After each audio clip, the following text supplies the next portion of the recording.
நீங்கள் கேட்பது உடனே கிடைக்கவில்லை என்பதற்காக தேவன் இல்லை என்று சொல்லிவிட்டார் என்று நினைக்காதீர்கள்.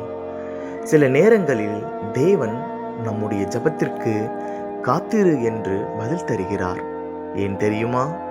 நாம் கேட்பது சிறியது, ஆனால் அவர் கொடுக்க நினைப்பதோ பெரியது.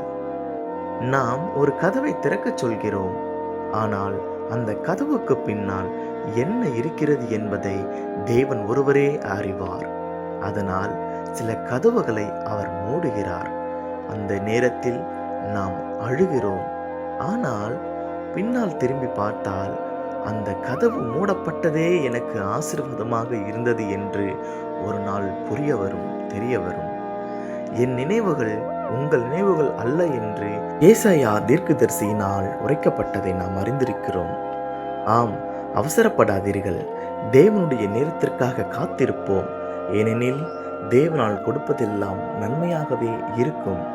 ஆகையால் தாமதம் என்பது மறுப்பு அல்ல. சில நேரங்களில் அது தேவனுடைய சிறந்த பதிலுக்கான ஆயத்தமாக கூட இருக்கலாம். எனவே நித்தமும் தேவ சமூகத்தில் அவருக்காக காத்திருந்து நாம் ஜெபிப்போம். ஏனெனில் தேவ திட்டம் நம்முடைய வாழ்க்கையில் நிறைவேற வேண்டுமானால் நம்மை நாமே விட்டு கொடுக்க வேண்டும், தேவ சமூகத்தில் ஒப்பு கொடுக்க வேண்டும்.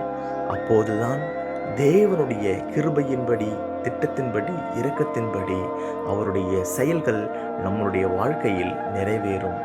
அதற்காக நாம் முழு மனதோடு கூட காத்திருக்க வேண்டும். கோபம் வேண்டாம், கஷ்டம் வேண்டாம், கவலை வேண்டாம். ஏனெனில் சகலத்தையும் அறிந்திருக்கிற தேவனானவர் நம்ம வாழ்க்கையில் நடக்கிற அத்தனை காரியங்களையும் அவர் அறிந்திருக்கிறார்.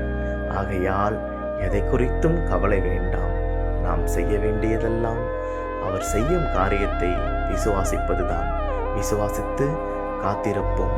கர்த்தர் சமூகத்தை சார்ந்திருப்போம். தேவன் தாமே உங்களை ஆசீர்வதிப்பாராக. தொடர்ந்து கிறிஸ்து இயேசுவுக்குள் முன் செல்வோம்.